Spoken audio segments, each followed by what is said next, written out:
નમસ્કાર દેશભરના કરોડો સરકારી કર્મચારીઓ અને પેન્શનર્સ મિત્રો, સ્વાગત છે તમારું આજના 18 મહિનાના કોરોના સમયના બાકી ડીએ અને ડીઆર એરિયર્સના સમાચાર સાથે। આજના વિડીયોમાં આપણી આ ચેનલમાં જેનું નામ છે ગુજરાતી જીકેની જમાવટ, તો કેન્દ્ર સરકારના કર્મચારીઓ 6 વર્ષ કરતાં વધારે સમય વીતવા છતાં પણ કેન્દ્ર સરકાર દ્વારા જે કોરોના સમયે 18 મહિના સુધી એટલે કે 1 જાન્યુઆરી 2020થી લઈ અને 31 જૂન 2021 સુધી એમ કુલ 3 ડીએડીઆરના જે એરિયર્સ રોકવામાં આવ્યા હતા તેના એરિયર્સને જે છે લઈને તે ઘણા સમયથી માંગ કરી રહ્યા છે। ત્યારે કેન્દ્ર સરકારે ફરી એકવાર જે આ વખતે બજેટ સત્ર યોજાયું હતું 2 એપ્રિલ, તે દરમિયાન સંસદમાં નાણાં રાજ્યમંત્રી પંકજ ચૌધરી દ્વારા 18 મહિનાના ડીએડીઆરના એરિયર્સ મળશે કે નહીં તેને લઈ અને ફરી એકવાર સ્પષ્ટતા કરાઈ હતી। સરકાર કેમ જે છે તે આ ડીએડીઆર એરિયર્સ આ 7 વર્ષ કરતાં સમયગાળો વીતવા છતાં પણ નથી આપી રહી તેને લઈ અને સરકારે સ્પષ્ટતા કરી હતી અને સરકાર આ 34,000 કરોડ રૂપિયા જે બચાવ્યા હતા તે આપવા માટે તૈયાર છે કે નહીં તેને લઈને શું કહ્યું હતું નાણાં રાજ્યમંત્રી, તેના વિશે આજના વિડીયોમાં આપણે વિગતવાર ચર્ચા કરીશું। તો વિડીયોના અંત સુધી આપ બન્યા રહો। જો આપ ચેનલમાં નવા સબસ્ક્રાઈબર હોય તો ચેનલને સબસ્ક્રાઈબ કરો અને વિડીયોને લાઇક, શેર, સબસ્ક્રાઈબ કરી વધુને વધુ તમારા કલીગ મિત્રો સાથે શેર કરો।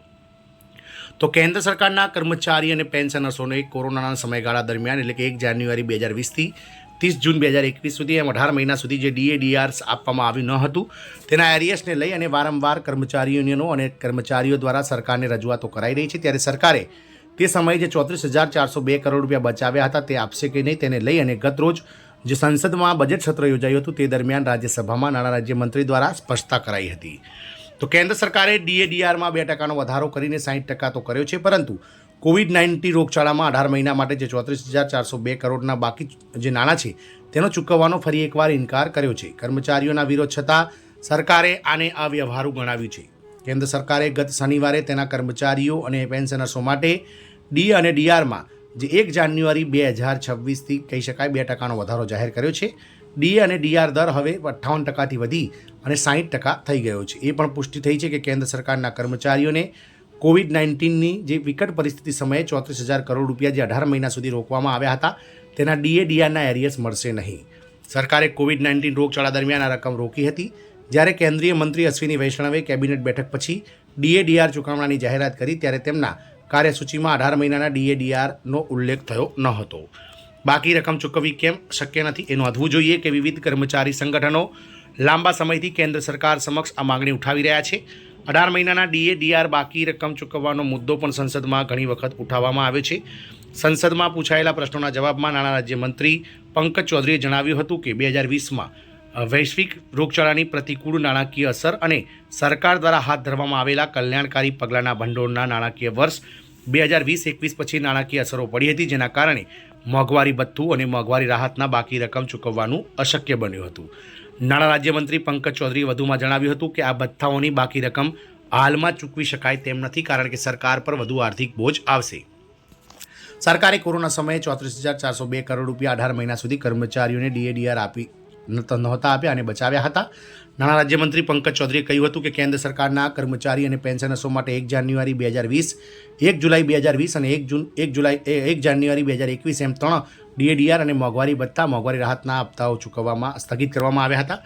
આ નિર્ણય કોવિડ-19 દરમિયાન લેવામાં આવ્યો હતો, તેનું કારણ આર્થિક વિક્ષેપ હતો, તેને ધ્યાનમાં રાખીને આ નિર્ણય લેવામાં આવ્યો હતો। તેનો હેતુ ત્યારે સરકારી નાણાં પર દબાણ ઘટાડવાનો હતો। એનસીજેસીએમ સ્ટાફ સાઇડે વિનંતી કરી હતી। National joint council of action NCJCM એના વરિષ્ઠ સભ્ય અને all India defence employees federation એઆઈડીઈએફના જનરલ સેક્રેટરી શ્રી કુમારે જણાવ્યું હતું કે જેસીએમ સ્ટાફ પક્ષ સહિત વિવિધ કર્મચારી સંગઠનો, ફેડરેશનો અને સંગઠનોએ રૂપિયા 34,402 કરોડ ડીએના બાકી ડીએડીઆર રકમ પરત કરવાની વિનંતી કરી છે। આવી ઘણી સંસ્થાઓને નાણાં મંત્રાલયને રજૂઆતો કરી છે। સંસદમાં પ્રશ્નો ઉઠાવવામાં આવ્યા છે, પરંતુ સરકારે હજુ સુધી કોઈ ખાતરી આપી નથી કે કર્મચારી અને પેન્શનર્સોને ઉપરોક્ત 18 મહિનાનું બાકી ડીએડીઆર એરિયર્સ ક્યારે મળશે।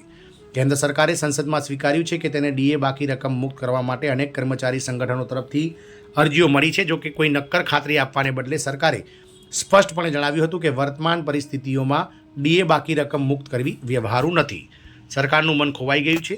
તો એઆઈડીઈએફના જનરલ સેક્રેટરી શ્રી કુમારના જણાવ્યા મુજબ સુપ્રીમ કોર્ટે ચુકાદો આપ્યો છે કે આવા કિસ્સાઓમાં કર્મચારીઓને 6% વ્યાજ સાથે બાકી રકમ ચૂકવવી પડશે। કોવિડ-19 મહામારી દરમિયાન કેન્દ્ર સરકારે જાન્યુઆરી 2020થી જૂન 2021 સુધી 18 મહિના માટે મોંઘવારી ભત્તા અને મોંઘવારી રાહતના 3 હપ્તા રોકી દીધા હતા.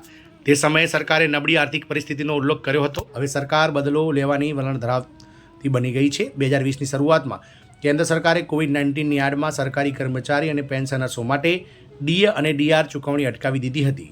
11% ડીએ ચૂકવણી રોકી કેન્દ્ર સરકારે કરોડો રૂપિયા બચાવ્યા હતા. ત્યારબાદ કર્મચારી સંગઠનોના પ્રતિનિધિઓએ આ 18 મહિનાના બાકી રકમ ચૂકવવા માટે સરકારને વિવિધ વિકલ્પો પ્રસ્તાવિત કર્યા, જેમાં એક રકમ ચૂકવવાનો પણ સમાવેશ થાય છે.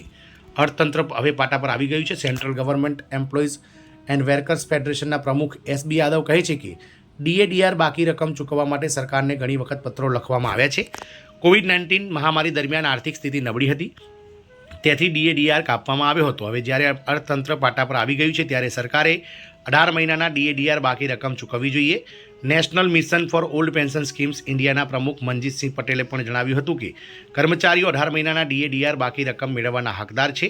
કેન્દ્ર સરકારે આ રકમ તાત્કાલિક ચૂકવવી જોઈએ. ભારત પેન્શનર સમાજના જનરલ સેક્રેટરી એસસી મહેશ્વરીએ પણ સરકારને કોવિડ-19 મહામારી દરમિયાન રોકેલા 18 મહિનાના ડીએ બાકી રકમ ચૂકવવા વિનંતી કરી છે.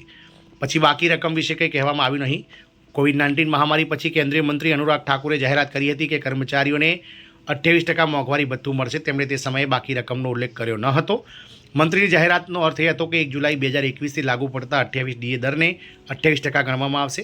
પરિણામે જૂન 2021થી લઈ અને જુલાઈ 2021 દરમિયાન ડીએમાં અચાનક 11%નો વધારો કરાયો હતો, જ્યારે પાછલા 1.5 વર્ષ દરમિયાન ડીએ દરમાં કોઈ વધારો નોંધાયો ન હતો. 1 જાન્યુઆરી 2020થી 1 જુલાઈ 2021 સુધી જે ડીએડીઆર સ્થગિત કરવામાં આવ્યો હતો તે સ્થિર રહ્યો હતો.